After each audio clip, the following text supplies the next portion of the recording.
जो चीज़ें हम यहाँ पे सेल कर रहे हैं ना, अगर वही चीज़ हम जेन्युइन क्लाइंट्स की तरफ हम सेल करेंगे ना, तो वो उसके डबल ट्रिपल 4x टाइम जो है वो पे करता है उसका। तो अब ब्लैक एट वर्ल्ड का आपको मैं जैसा कि आई थिंक पहले भी बताया था कि वहाँ पे जो होता है, वहाँ के लोगों को ये आइडिया ही नहीं था कि जो गेस्ट पोस्ट होती है वो 5 10 15 डॉलर में सेल होती है। एक वेबसाइट है, आई थिंक ग्रीन रिकॉर्ड उसका नेम है, वो $5 में मार्केट, फेसबुक मार्केट में सेल करते हैं। और वही वेबसाइट जो है वो आप ब्लैक एट वर्ल्ड के ऊपर अगर आप सेल करना चाहें तो वो आप 100 या 110 के राउंड आप सेल कर सकते हैं। वहां पे जो वेबसाइट सेल होती है वो अथॉरिटी के ऊपर सेल होती है। जो जेन्युइन क्लाइंट्स को आप सेल करेंगे, या जो आप प्रॉपर एफिलिएट मार्केटर्स को, जो या वेबसाइट्स के एडमिन को जब आप आउटरीच करेंगे, जब उन्हें आप साइट सेंड करेंगे, तो वो आपको अथॉरिटी के मुताबिक पे करेंगे। कि वेबसाइट अगर स्कूप अर्थ है, 5 200 PKR में अवेलेबल होती है, 200 PKR, और उसकी ट्रैफिक कितनी 8 लाख है। अगर वो आप उसे किसी जेन्युइन क्लाइंट को सेल करना चाहें तो वो आप $100 $200 $300 इजीली चार्ज कर सकते हैं उसका। ये हर प्लेटफॉर्म का एक अलहदा मेथड होता है, हर प्लेटफॉर्म के ऊपर एक अलहदा जो है वो पब्लिक होती है। तो इस वजह से सभी प्लेटफॉर्म हम ट्राई करते हैं। ब्लैक एट वर्ल्ड जो है वो अभी तक वहाँ पे कोई भी सक्सेसफुल हुआ नहीं है, सिवाय सर फरहान साहब के। मैंने भी वहाँ पे 2 दफ़ा ट्राई किया था, लेकिन दोनों दफ़ा मेरा अकाउंट उन्होंने सस्पेंड कर दिया, तो फिर मैंने गुस्से में ही नहीं बनाया कि यार ये क्या बदतमीजी है। वहाँ भी होता है, आपको ना 100 कमेंट्स कंप्लीट करने होते हैं, 99 पे पहुंचे वो ब्लॉक कर दें, फिर वो जो सारी मेहनत होती है वो सारी वेस्ट हो जाती है। तो ब्लैक एंड वर्ल्ड जो है वो अभी तक का हमारा बेस्ट प्लेटफॉर्म था। उसके अलावा जो होता है कुछ और प्लेटफॉर्म भी है, जिनमें कोड कैनियन एक प्लेटफॉर्म है। तो ये कुछ ऐसे प्लेटफॉर्म्स हैं जहाँ पे जो है वो हाई पेइंग क्लाइंट्स होते हैं। उसके अलावा गूगल क्लाइंट्स जो है, जो कि हमारा मेन एसेट होते हैं। गूगल क्लाइंट्स जो होते हैं वो इसी वजह से वो हमारी प्रायोरिटी के ऊपर होते हैं, जो गूगल क्लाइंट्स होते हैं, कि वहाँ से हाई पेइंग क्लाइंट्स मिलते हैं, लॉन्ग टर्म चलने वाले क्लाइंट्स मिलते हैं। अच्छा, चलिए वापस आते हैं अपने टॉपिक की तरफ। अच्छा, टॉपिक रिसर्च जो है ये अब हम यहाँ पे सिलेक्ट करेंगे।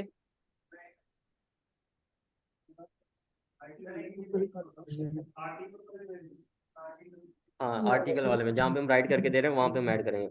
Original written content, post submission, सब में आएगी है। इमेज, ये तो इमेज तो लाजमी ही होती है। वीडियो बेशक ना ही ऐड करें तो बेहतर रहेगा।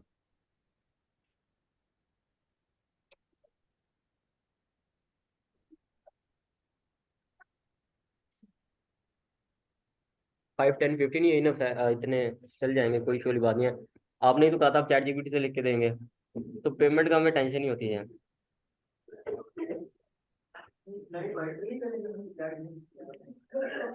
एक्चुअली चैट जीपीटी रिकमेंड नहीं करते हैं, कोई भी कंटेंट राइटर जो है वो उसके सामने आप बात करेंगे तो वो डेफिनेटली आपसे लड़ पड़ेगा कि चैट जीपीटी की भी आप बात क्यों करें। अब जो है वो ना ऐसे टूल्स आ रहे हैं जो कि ये कंटेंट फाइंड कर लेते हैं कि ये कंटेंट जो है वो एआई ने राइट किया कि ह्यूमन रिटन है। उसका हल कोई भी नहीं, उसका हल यही है कि आपको जेन्युइन राइटर से ही लिखवाना पड़ेगा। ये चीज तो होती है ना कि इस तरह तो अब अब मैं एक टर्म और बताता हूँ। अब एक जर्नल वेबसाइट है, उसके ऊपर हेल्थ के ऊपर एक आर्टिकल पब्लिश हुआ हुआ है, लेकिन जो वेबसाइट की लैंग्वेज है वो जैपनीज है, या वो चाइनीज में लिखा हुआ है। आप उसे ट्रांसलेटेड टू इंग्लिश करके अपनी वेबसाइट के ऊपर पब्लिश नहीं कर सकते? बिल्कुल कर सकते हैं। ये कुछ टूल होते हैं, लेकिन इसमें ये होता है कि हमारी रिसर्च नहीं होती है। तो बेहतर यही होता है कि अगर हमने आर्टिकल वगैरह राइट करवाना है तो हम जेन्युइन वे में ही राइट करें, बिकॉज क्लाइंट्स की जो सेटिस्फेक्शन है वो हमारी प्रायोरिटी के ऊपर होना चाहिए। तो जेन्युइन काम करेंगे, ये भी एक वे होता है, शॉर्टकट्स होते हैं, लेकिन इनको हम प्रमोट नहीं करेंगे। बेहतर यही होगा कि आप किसी राइटर से ही जो है वो राइट करवाएं। यहाँ पे प्रोजेक्ट की इमेज आ जाएगी, इमेज लगा लें। उसके बाद सैंपल डॉक्यूमेंट, ये वही चीज़ है कि अगर आपके पास आपका कोई पोर्टफोलियो है तो वो पोर्टफोलियो यहाँ पे ऐड कर दीजिएगा। या अगर कोई आपने आर्टिकल कोई भी पब्लिश करवाया तो उसकी स्क्रीनशॉट लेके वो आप यहाँ पे लगा सकते हैं, तो वो चल जाएगा यहाँ पे। ठीक हो गया। अच्छा, ये चीज़ें लगाना मस्ट है, अदरवाइज हम नेक्स्ट जा सकते हैं? नहीं जा सकते। पिक्चर, पिक्चर, पिक्चर कहाँ से लगाएं? सॉरी, वीडियो अपलोड हो तो जाएगी, लेकिन वीडियो कर भी सकते हैं, कोई इशू नहीं उसमें। अच्छा, अभी यहाँ पे जो है ना हम कुछ भी ऐड कर देते हैं। फॉर एग्जांपल यही हम एक ऐड कर देते हैं। अच्छा, ये परफेक्ट है वैसे, लेकिन ये टैग की ये लगा देंगे। जो इमेज का साइज होता है ना वो फाइवर अपवर्क ये दोनों पे सेम रहता है। तो आई थिंक ये अपवर्क शायद साइज नहीं बताता है, लेकिन जब आप अब यही वाला सेम, अगर आप फाइवर के ऊपर चेक करेंगे तो वहां पे वो आपको साइज बता देता है। उसके अलावा आप कैनवा के ऊपर जब, क्योंकि जब कोई भी पिक्चर जब हम रेडी कैनवा के ऊपर करते हैं, तो कैनवा के ऊपर आप लिख लीजिएगा गिग, में भी वहां पे वो ऑप्शन दे देगा कि गिग की इमेज का। अदरवाइज ये है कि आप कस्टम जो है वो बना लीजिएगा। तो ये अपवर्क का और फाइवर का सेम ही होता है। अब कंटिन्यू करते हैं। अब इसके बाद जो हमारा मेन, अच्छा नेम अभी मेन आई नहीं है, अभी ये रिक्वायरमेंट है। अच्छा रिक्वायरमेंट में हम क्या ऐड करेंगे?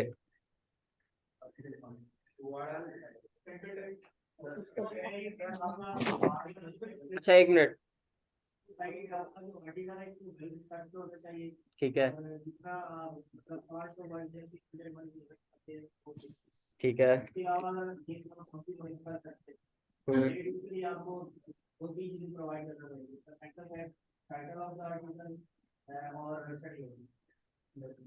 ये भी ठीक है, सही।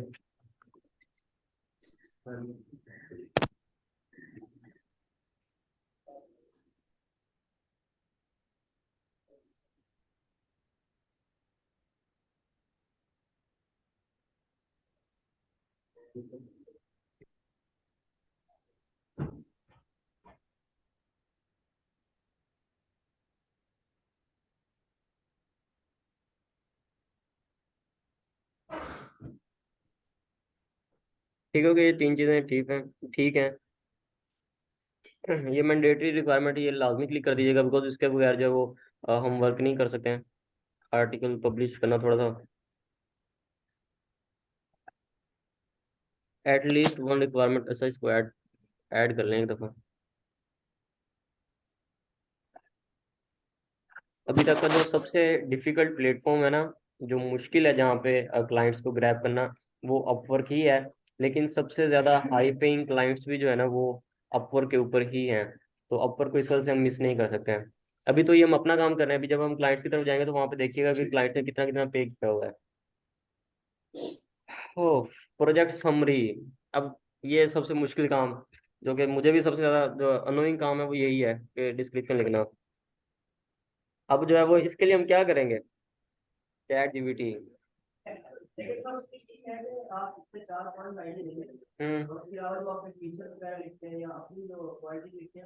जी जी, हाँ बिल्कुल ऐसे है। लेकिन ये क्या, ये लेकिन होता यही है कि आप कोशिश करें कि आपने खुद ने ही यहाँ पे मेंशन करना है। हम चैट जीपीटी को प्रमोट नहीं करेंगे, लेकिन कोशिश कीजिए। हिंट के लिए जो है वो हम उसे यूज कर सकते हैं, हिंट के लिए जो है हम यूज कर सकते हैं। ठीक हो गया। अच्छा ये हम प्रोजेक्ट यहाँ पे इसकी डिस्क्रिप्शन ऐड करेंगे, उसके बाद ये होगा फ्रिक्वेंटली आस्क क्वेश्चन। ये क्वेश्चन आप कितने ऐड करते हैं? एवरेज जो हमारी यहाँ पे होनी चाहिए ना, तकरीबन 6 से 10 क्वेश्चन लाजमी होने चाहिए हमारे पास यहाँ पे। तो कोशिश कीजिएगा कि आपके ये फ्रिक्वेंटली आस्क क्वेश्चन, बेशक ये ऑप्शनल होते हैं लेकिन ये ऐड करना मस्ट होते हैं। अच्छा, एक इम्पैक्ट भी जाता है, और दूसरा ये है कि क्लाइंट से आपसे फिर थोड़े कम सवाल ही पूछेगा। रिपीट कर सकते हैं, और आपको ये भी बता देता हूँ कि गिग की जो डिस्क्रिप्शन होती है वो भी आप रिपीट कर सकते हैं। जो आपने एक लिखी हुई है ना, ठीक है, उसके अंदर थोड़ी बहुत चेंजिंग कर लें। अगर जनरल किया तो जनरल की जगह हेल्थ कुछ कर लें, या अपने की पॉइंट्स जो है वो थोड़े बहुत चेंज कर लें। रिमेनिंग सेम आप ऐड कर सकते हैं, वो कोई इशू नहीं है। बार बार, क्योंकि ये थोड़ा मुश्किल काम है कि 7 गिग्स हैं उनके लिए डिफरेंट लिखना, उसके बाद 20 प्रोजेक्ट्स हैं, 20 अलग से डिस्क्रिप्शन जनरेट करके लिखना काफी मुश्किल हो जाएगा। तो ये है कि आप ऐड कर सकते हैं, नो इशू। फिर यहाँ से जब आप सेव एंड कंटिन्यू करेंगे तो आगे प्रीव्यू के रिव्यू के लिए ऑप्शन आ जाएगा, फिर आप सबमिट फॉर रिव्यू कर दीजिएगा। ये रिव्यू में चला जाएगा, फिर जब अपवर्क से अप्रूव करेंगे तो ये अप्रूव में आ जाएगा। अदरवाइज रिजेक्ट भी कर सकते हैं वो, लेकिन जब वो रिजेक्ट करेंगे तो वो उसकी रीजन साथ लाजमी बताएंगे। और उसके अलावा ये है कि ये थोड़ा टाइम लग जाता है इन्हें, बाज़ औक़ात ये जल्दी भी अप्रूव कर देते हैं, लेकिन बाज़ का जो है वो 1 वीक 2 वीक्स जो है वो इजिली लग जाते हैं इनको अप्रूव करते हुए। तो आपने ये नहीं है कि एक बना लिया तो छोड़ देना, कोशिश कीजिएगा कि बाकी भी साथ साथ आप बनाते जाइएगा। एक बना लिया, सबमिट हो गया, साथ फिर दूसरा तीसरा। कोशिश कीजिएगा कि तकरीबन मिनिमम जो है वो इंटर्नशिप खत्म होने से पहले आपके 10 प्रोजेक्ट्स तो जो है वो सबमिट होने चाहिए। ठीक हो गया। मतलब अभी हमारे पास कितने दिन है? काफी दिन है हमारे पास। अभी नेक्स्ट वीक हमारे पास कंप्लीट पड़ा हुआ है, और अभी इसके भी जो है वो अभी तक मैंने 5 दिन जो है वो पेंडिंग है हमारे पास, या 4 दिन, 4 दिन है मेरा ख्याल है। तो कोशिश कीजिएगा कि हर रोज जो है वो एक प्रोजेक्ट बना के उसे सबमिट कर दीजिएगा। इस बारी जो है वो संडे की छुट्टी की बजाय जो है वो एक प्रोजेक्ट बना लीजिएगा। क्योंकि वैसे हमने मेंशन नहीं किया है कि कितने प्रोजेक्ट आपने बनाने हैं, लेकिन जो हमारी रिक्वायरमेंट है वो यही रहेगी कि तकरीबन 8 से 10 प्रोजेक्ट्स जो है वो आपने इंटर्नशिप खत्म होने से पहले पहले लाजमी बनाने हैं। हो जाएंगे? ओके, सिर्फ अपवर्क है। इसी वजह से तो पहले ये कहा गया था ना कि आप अपनी फाइवर की गिग्स को कंप्लीट कर लें, उसके बाद टाइम नहीं मिलेगा। तो अभी फिर ये है कि इसके प्रोजेक्ट्स भी मोस्ट इंपॉर्टेंट होते हैं हमारे लिए। तो ये 8 से 10 लाजमी होने चाहिए और हर स्टूडेंट के होने चाहिए।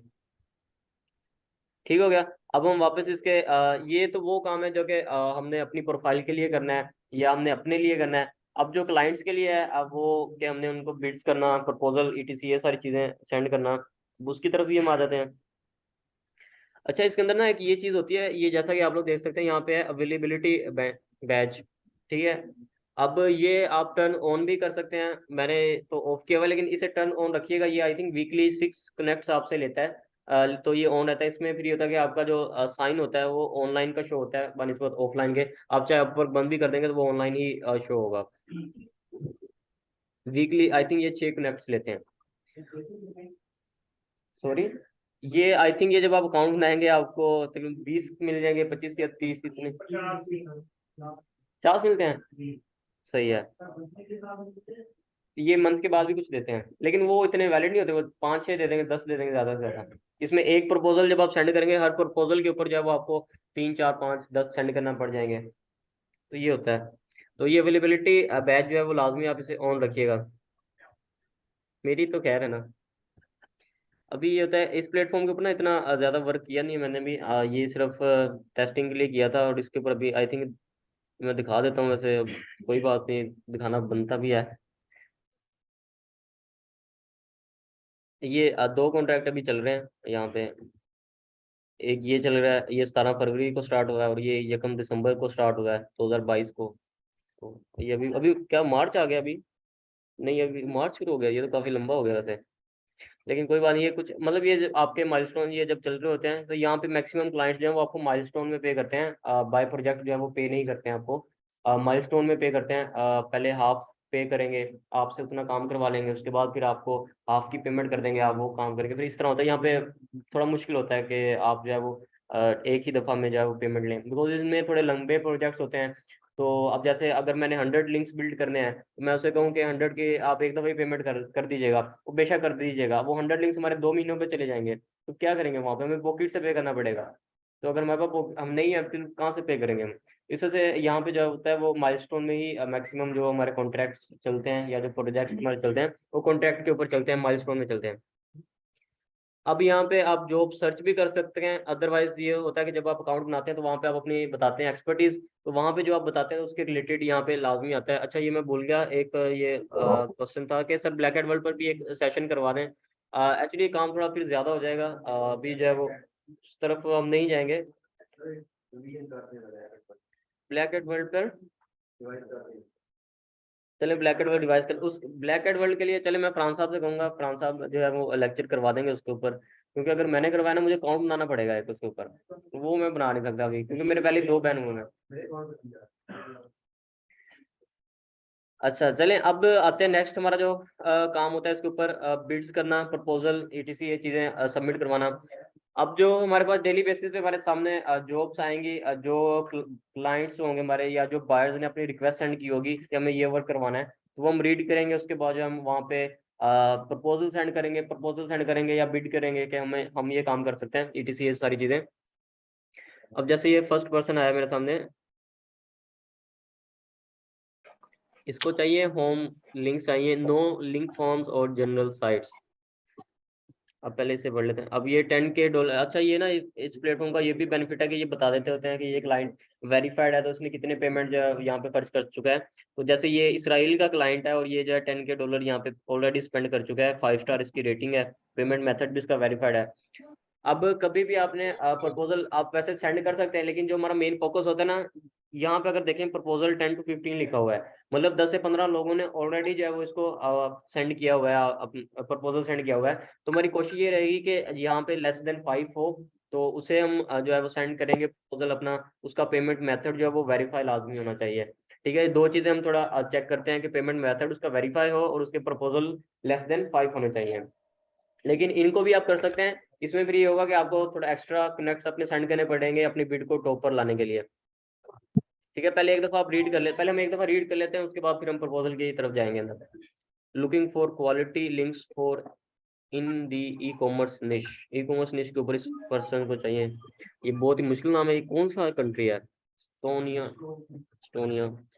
$30, स्टोन 30K प्लस, सॉरी, ये स्पेंड कर चुका है। और ये सिर्फ फाइवर, ये उसके ऊपर होता है, अपवर की, खाली अपवर के ऊपर इन्होंने कितने जो है वो खर्च किए हैं। और इसको 20 to 50 प्रपोजल ऑलरेडी सेंड हो चुके हैं। उसके बाद एक ये चाइना का कोई क्लाइंट है, link building, website SEO, 10 links per month. तो ये जो इस तरह वाले होते हैं ना, ये लॉन्ग टर्म चलते हैं। जैसे इन्होंने भी मेंशन किया हुआ कि हमें 10 लिंक्स चाहिए पर मंथ के। तो 20 to 50 प्रपोजल ऑलरेडी सेंड है। पेमेंट मेथड वेरीफाई है, $100K प्लस ये स्पेंड कर चुके हैं यहाँ पे। गूगल एडसेंस ऑप्टिमाइजेशन हो गया। उसके अलावा looking for Dubai based content writer and SEO writing. ये देखें ना, बाज़ बात इस तरह भी आते हैं। ये अभी इसने $0 स्पेंड किया हुआ है, 0 स्टार रेटिंग है, लेकिन इसका पेमेंट मेथड भी वेरीफाई है। इस तरह को भी जो है वो आप आउटरीच कर सकते हैं, इनको भी मैसेज कर सकते हैं, सिर्फ उस सूरत में कि इनको जो सर्विस चाहिए वो हम दे रहे हैं इनको। ये इंडिया से 15 to 20 proposals and experience link builder for business and art related projects. इस तरह जब हम कोशिश करेंगे, पहले हम रीड कर लें कि हम किस किस के ऊपर जो है वो बिड कर सकते हैं। और अगर आपको इनमें से कोई भी पसंद नहीं आ रही है हमें कोई जॉब, कि हमने इनमें से किसी के ऊपर नहीं करना, तो फिर हम यहाँ से सर्च भी कर सकते हैं। जैसे कि गेस्ट पोस्टिंग के रिलेटेड कर सकते हैं, लिंक बिल्डर हो गया। और बस ये दो हमारी मेन निश यही है, गेस्ट पोस्ट और लिंक बिल्डर। फॉर एग्जाम्पल अगर मुझे इसके ऊपर बिड करना है, तो मैं इसके ऊपर क्लिक करेंगे तो इसकी सारी डिटेल जो है वो ओपन होके आ जाएगी। कभी भी किसी भी प्रपोजल के ऊपर बिड करने के लिए सबसे पहली जो मेन चीज़ होती है वो यही होती है कि आप उसकी जो प्रोवाइडेड डिस्क्रिप्शन है उसको लाजमी रीड करें कि उसको चाहिए क्या।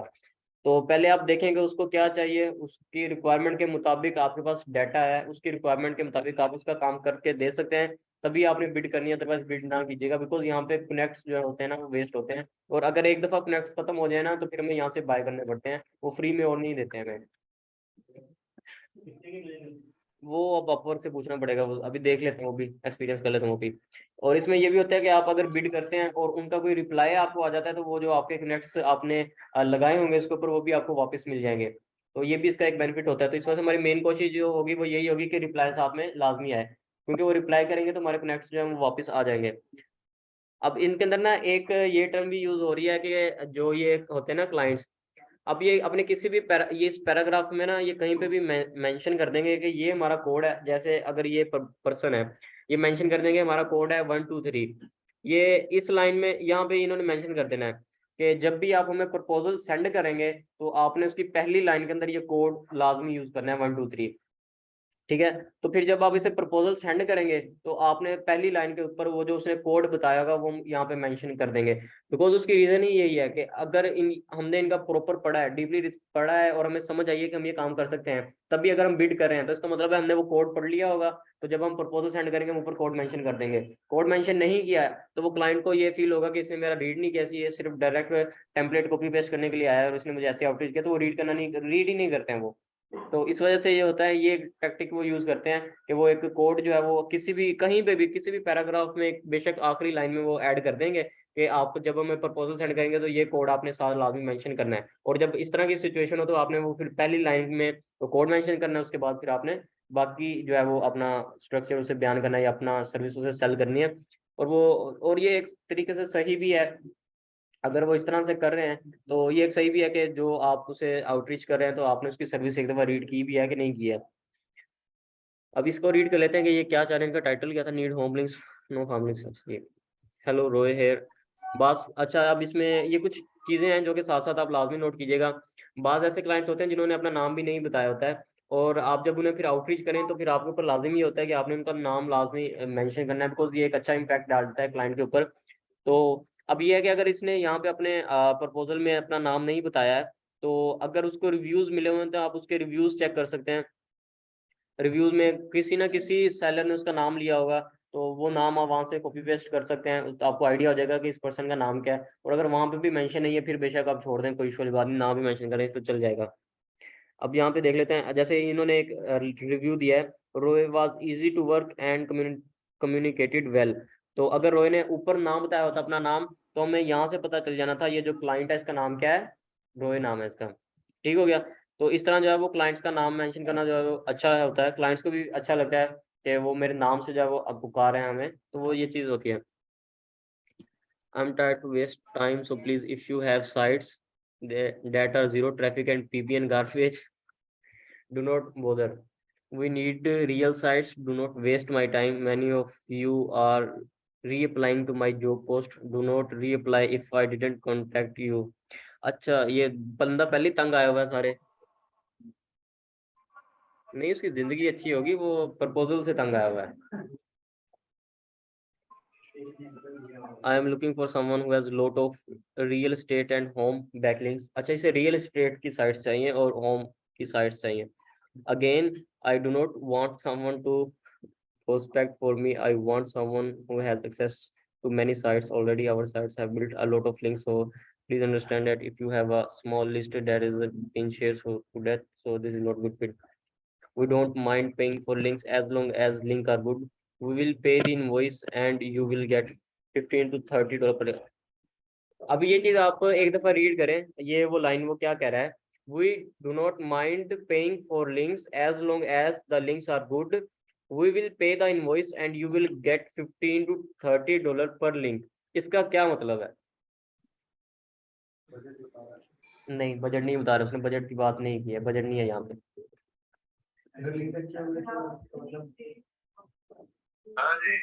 क्या हो सकता है?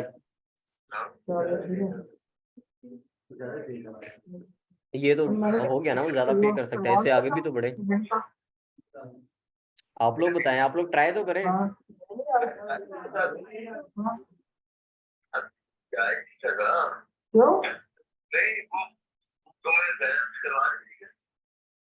नहीं वो तो करवा दी है ये ना। इसने क्या मेंशन किया हुआ है?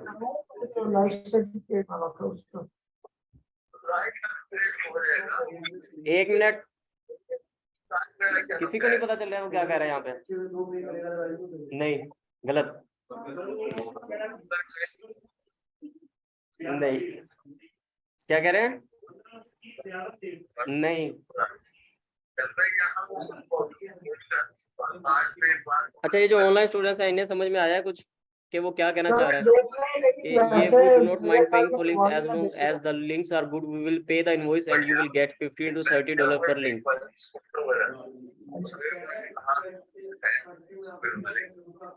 चलो ठीक है, अभी बन गए नहीं आप? वो इनवॉइस सेंड करेगा। चलो ठीक है। नो, क्या हो सकता है?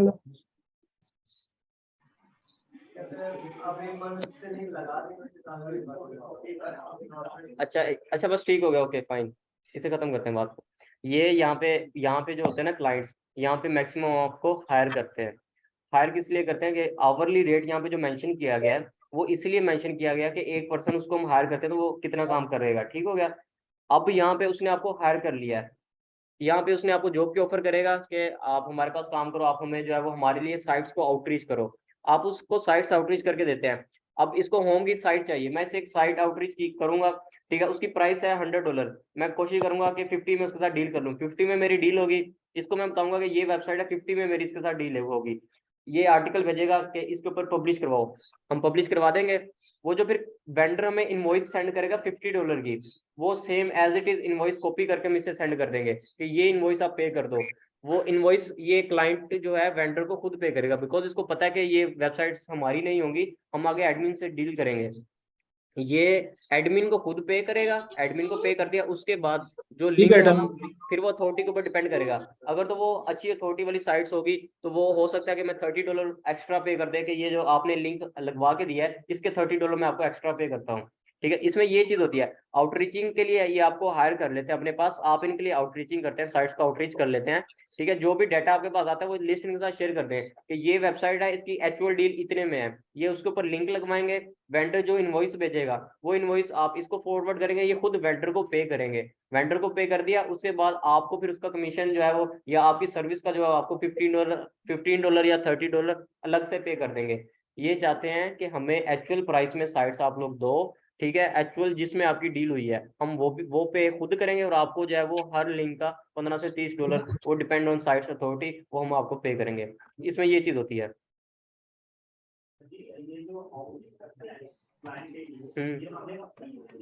अपनी ईमेल से करेंगे। इसके अंदर ये भी टर्म होती है, बाज औकात जैसे अब ये है, अब इसको इसने कोई इस तरह का डिस्कस नहीं किया है, अब इसको हम आउटरीच कर लेंगे, हमारी इसके साथ डील हो जाएगी कि ये कहेगा कि हमें इस अथॉरिटी वाली साइट चाहिए, आई थिंक ये अथॉरिटी इसने मेंशन भी की हुई है नीचे, इस अथॉरिटी की साइट्स हम खुद अपने ईमेल से आउटरीच करेंगे और वो उसे दे देंगे कि ये वेबसाइट्स हैं, इतने में डील हुई हुई है। तो जब ये लिंक लगवाएगा तो इनवॉइस जो आएगी वो इनवॉइस ये पे करेगा, क्लाइंट खुद पे करेगा, और ये जो भी पे करेगा उसके बाद जो कमीशन होगा वो हमें अलग से पे करेगा।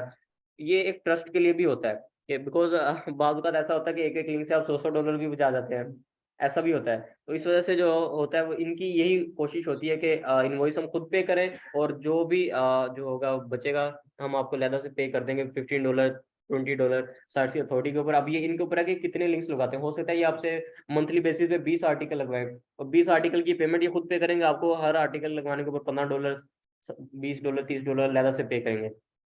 सर ये जो इसका हमने लिखा हुआ वो आर्ली रेट होगा ना, उसके अलावा ये देंगे, ये उसके अलावा होगा, ये जब वो भी मिलेगा और ये भी मिलेगा नहीं वो नहीं मिलेगा। जिस तरह अब फाइवर के ऊपर आप गिग बनाते हैं, वहां पे एक प्राइस आप मेंशन कर देते हैं, जब कोई क्लाइंट को आप कस्टम ऑफर सेंड करते हैं वो प्राइस काउंट होती है, नहीं होती है। इसमें भी सेम ये आवरली रेट हमने सिर्फ एक डिस्क्राइब किया कि हम इतने पे लेते हैं, लेकिन जब हम कॉन्ट्रैक्ट साइन कर लेंगे या जब हम एग्रीमेंट इनके साथ करेंगे वो जब चलेगा वो उसमें फिर वो नहीं काउंट होंगे, वो लेदा से पे करेंगे, वो इसके ऊपर डिपेंड करेगा। ठीक हो गया, आगे चलें, इसके इस लाइन से आगे चलें भी। Please, if you have applied before, do not apply again. If you are going to send me a list of 300 sites, but only one of them is good, please do not send me the list. If you are going to send me a lot of general sites that are spam, do not send the list. इस तरह जो है वो आपको पहले ऐसे ही है, वो आपको उसके बिहेवियर से पता चल जाना चाहिए कि वो बंदा कितना तंग आया हुआ है।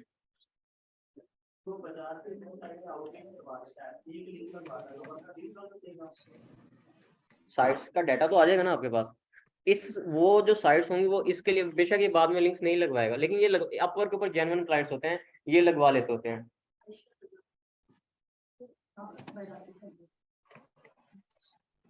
क्या बात हो रही थी?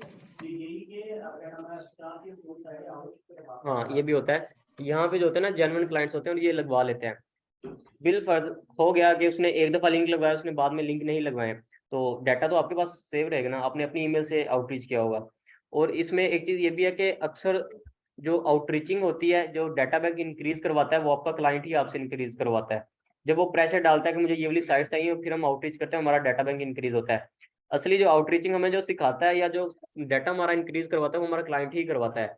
ठीक है, अब फॉर एग्जाम्पल मैं अपनी बात करता हूँ, मुझे एक क्लाइंट मिला रियल एस्टेट का, उसको साइट चाहिए, जैसे ये चाह रहा है रियल एस्टेट की, उस टाइम मेरे पास कोई साइट नहीं थी, मैंने उससे बताया कि मेरे पास रियल एस्टेट की साइट्स नहीं है, लेकिन अगर आप चाहें तो मैं आपके लिए आउटरीच कर सकता हूँ। उसने कहा ठीक है, मैं आउटरीचिंग करें। और फिर मैंने रियल एस्टेट की साइट्स को आउटरीच किया, कोई 10 20 30 को के साथ डील हुई, अच्छी साइट्स भी थी, डाटा बैंक मेरा इंक्रीज हुआ। बाद में उसने लिंक्स, सेम ये सिचुएशन में उसने लिंक्स नहीं लगाया, उसने कहा मुझे कोई और पर्सन मिल गया था, लेकिन मेरा डाटा बैंक तो इंक्रीज हो गया ना, वो वेबसाइट मेरे पास आ गई हैं। तो जो इस चीज़ से घबराना नहीं चाहिए, जो हमारी वेबसाइट्स होंगी वो हमारा एसेट है। मैंने आपको पहले भी बताया था कि क्लाइंट से ज़्यादा जो इंपॉर्टेंट होता है वो हमारे लिए वेंडर होता है, वेंडर का रिलेशन ज़्यादा इंपॉर्टेंट होता है। वेंडर, अब एक दफ़ा ये भी होता है स्कैम, मेरे साथ $35 का स्कैम हुआ था, वो किस लिए हुआ था, मैंने वेंडर को लाजमी पे करना था बिकॉज मेरा उसके साथ रिलेशन था। अब एक क्लाइंट वेंडर है, आप उसके साथ काम कर रहे हो, मार्केट को वो $50 में दे रहा है, आपने 10 लिंक्स उससे लगवा लिए हैं, अब वो आपको 50 की बजाय 40 में दे रहा है कि यार आपने मेरे साथ पहले भी काम करवाया हुआ है, अब मैं आपको लो प्राइस में दे रहा हूँ। मेरा कितना स्ट्रॉन्ग रिलेशन है उसके साथ। अब मैं, कोई क्लाइंट मुझे पे नहीं कर रहा है, मैं उसे कह दूंगा यार क्लाइंट ने मुझे पे नहीं किया, मेरे साथ स्कैम हो गया, अब वो उसको क्या पता, वो तो कहेगा कि इससे बंदे ने मेरे साथ स्कैम किया हुआ है, तो वो आपको कहेगा नेक्स्ट टाइम आपने मेरे साथ काम नहीं करना। तो वो जो हमारा इतना लंबा जो 10 आर्टिकल हमने पब्लिश करवाए होते, जो हमारी बातचीत, जो उसने मुझे खासतौर पर $10 का डिस्काउंट दिया होता, किधर गया वो, जाया हो गया। हमें दोबारा वापस 50 जो मार्केट रेट चल रहा होगा उसी के ऊपर में आना पड़ेगा। वो इधर अनफॉर्चुनेटली अपवर्क से ही मिला था, वो मैं दिखाता हूँ, दिखा देता हूँ, कोई इशू वाली बात नहीं है। ठीक हो गया, अच्छा अभी आगे चल रहे हैं, यहाँ पे देख लेते हैं। वहाँ पे we are looking for above 1K traffic, above 20 DR, no casino links, ठीक हो गया, नो ऑब्वियस लिंक्स फॉर्म, ठीक हो गया। लिंक फॉर्म जैसे उन्होंने पहले ऊपर भी उन्होंने बताया कि लिंक फॉर्म नहीं होना चाहिए। ये लिंक फॉर्म जो है ना, ये कैटेगरी है, ये कोई बैकलिंक्स की टर्म नहीं है, ये उसने कैटेगरी बताई है जो कि फॉर्मिंग के कैटेगरी में आती है, होम की कैटेगरी में आती है। No multiple categories like home, tech, PC, casino, etc, no needs to be real sites. अच्छा, रियल साइट्स क्या होती है? नहीं, प्योर साइट्स तो को तो प्योर कहते हैं ना। रियल रियल साइट्स का ये जो इन्होंने मेंशन किया हुआ, needs to be real sites, TBN now क्या?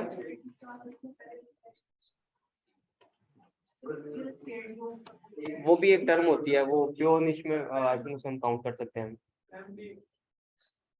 पीबीएन ना हो, गूगल अप्रूव्ड साइट्स हो, ये एक मेन चीज होती है उसके अंदर। रियल साइट्स होती वही है जो गूगल अप्रूव्ड साइट्स होती है, ठीक है।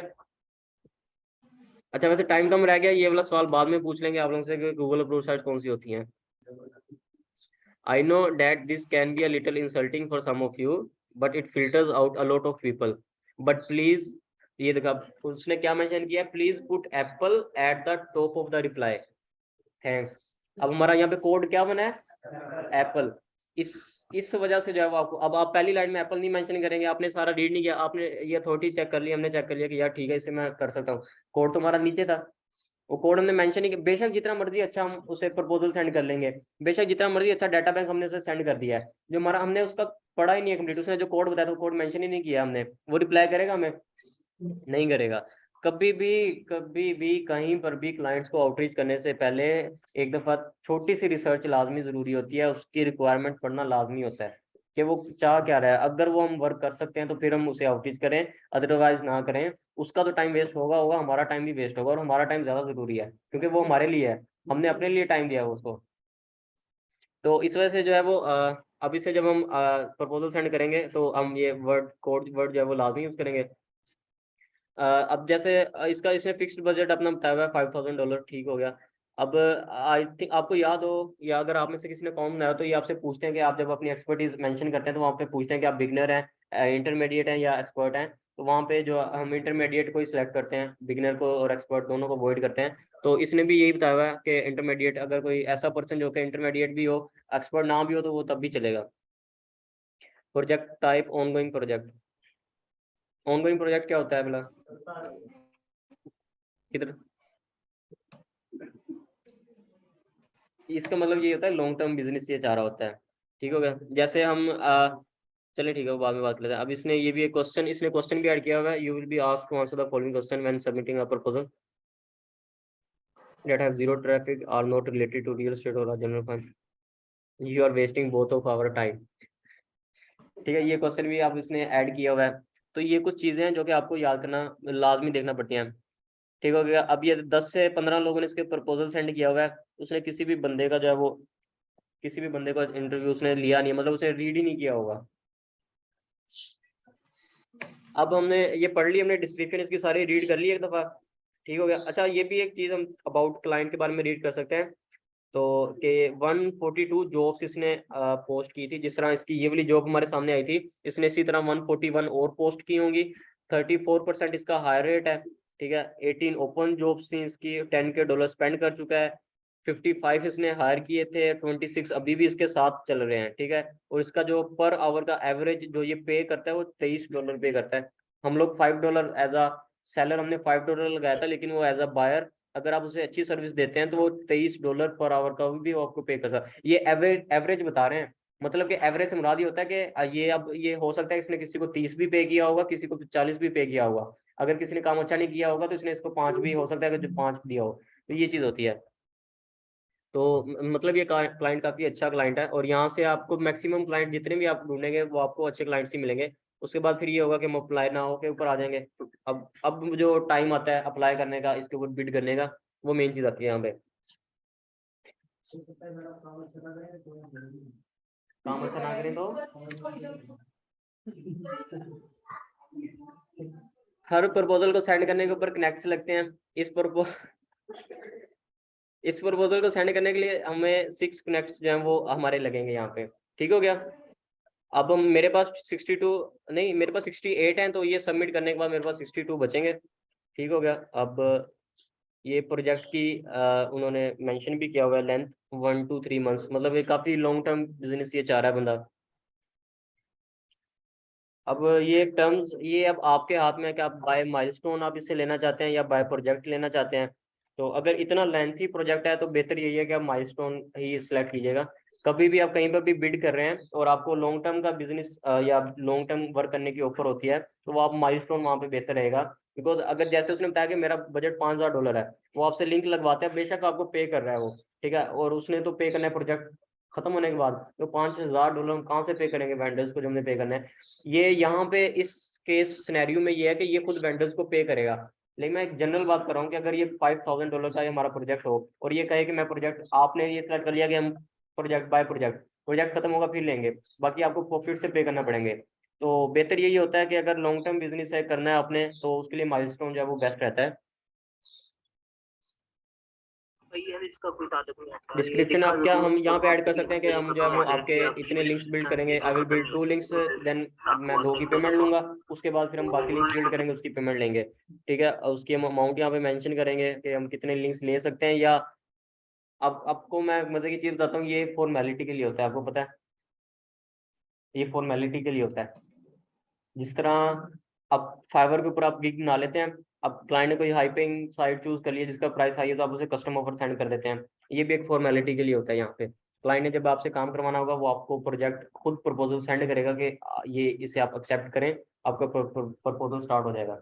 ठीक हो गया, तो ये फॉर्मेलिटी के लिए भी होता है। यहाँ पे प्राइस ऐड कर लेंगे, हम 5 ही ऐड कर लेते हैं अभी स्टार्टिंग में। एक फाइवर की फी कटने के बाद हमें मिल जाएंगे। ये कितने लेंथ का है ये प्रोजेक्ट? ये क्वेश्चन आपको याद है उसने कहाँ पे पूछा था? हाँ, आस्ते से जो मैंने पढ़ा था, कहाँ पे पढ़ा था? ये उसने डिस्क्रिप्शन के नीचे बताया हुआ था। तो ये क्वेश्चन है, अब इसका भी हमें लाजमी आंसर करना होगा। अब ये जो कवर लेटर ना, कवर लेटर मोस्ट इंपोर्टेंट चीज होती है यहाँ पे। अब आप कवर लेटर जो है वो आप बताएंगे यहाँ पे, पहले अपने बारे में, पहले तो कोड हम लिखेंगे ना यहाँ पे कि ये आपका कोड है जो आपने मेंशन किया हुआ था। फिर उसे बताएंगे कि हमने आपकी जॉब की डिस्क्रिप्शन रीड की है प्रॉपर। ये यहाँ पे मैं टाइप नहीं करूंगा, इसमें काफी टाइम लग जाएगा, ये मैं आपको हिंट के लिए बता देता हूँ, कुछ टेम्पलेट्स भी मैं फॉरवर्ड कर दूंगा। इसमें पहले हम इससे ये बताएंगे कि हमने आपका प्रपोजल जो है वो 110% रीड कर लिया प्रॉपर, और मुझे फील हुआ कि मैं ये काम आपका कर सकता हूँ, ठीक है मेरे। फिर उसे अपनी ऑफर बाद में सेल करें, पहले उसे हमने ये सिंपल से अल्फाजों में ये लाइन जो है ना, ये कॉपी पेस्ट बेशक करनी है आपने कि आपका प्रपोजल हमने प्रॉपर वे में रीड किया है और मुझे लगता है कि मैं इस जॉब के लिए प्रॉपर फिट हूँ और मैं ये आपका काम करके दे सकता हूँ। फिर आप आगे मेंशन करेंगे कि मैं जो है वो ओपे जैसी एक्सपर्ट हूँ या एसईओ लिंक बिल्डर हूँ, जो मेरे पास इतनी ज़्यादा साइट्स हैं, या जो आपने जिस कैटेगरी को स्पेसिफाई किया है, जैसे इसने होम्स को किया, रियल एस्टेट को किया है, मैं मैसेज करूंगा मेरे पास रियल एस्टेट की इतनी ज़्यादा साइट्स हैं, तो ये उनका लिंक है, अगर आप इंटरेस्टेड हैं तो इनमें से किसी भी साइट के ऊपर आप लिंक लगवा सकते हैं। अब इसके अंदर ये भी एक मजे की चीज बताता हूँ, यहाँ पे वर्डिंग की बजाय जो आपने वर्ड कितनी लिमिट है, वर्ड लिमिट आपने कितनी मेंशन किया है, उससे ज्यादा जो इंपॉर्टेंट होता है वो ये मेंशन करता है कि आपने लिखा गया वहाँ पे। आप यहाँ से 200 वर्ड का, 100 वर्ड का, 300 वर्ड का सेंड कर दें उसे, लेकिन लिखा हुआ अच्छा होना चाहिए। अब इसके अंदर मुझे आप लोगों के आइडिया के मुताबिक मैं आप लोगों से पूछता हूँ कि अगर यहाँ पे हम वो मेंशन करें, जैसे हम फाइवर सॉरी लिंक्डइन के ऊपर मेंशन करते हैं कि माई एक्सपर्टीज, आगे ओपे जैसी expert, link builder, guest posting, निश एडिट, कंटेंट राइटर, ये चीजें हम प्रपोजल में मेंशन करते हैं कि नहीं करेंगे? क्यों नहीं करेंगे?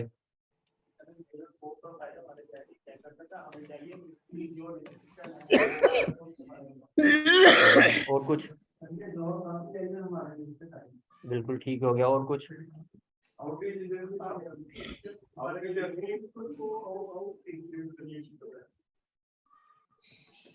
सबके जवाब ठीक है यहाँ पे, ठीक हो गया। हमने यहाँ पे अपनी एक्सपर्टीज को शो नहीं करवाना है, बिकॉज ये जॉब हमारे सामने आई ही इसलिए बिकॉज हम ये फील्ड में काम करते हैं।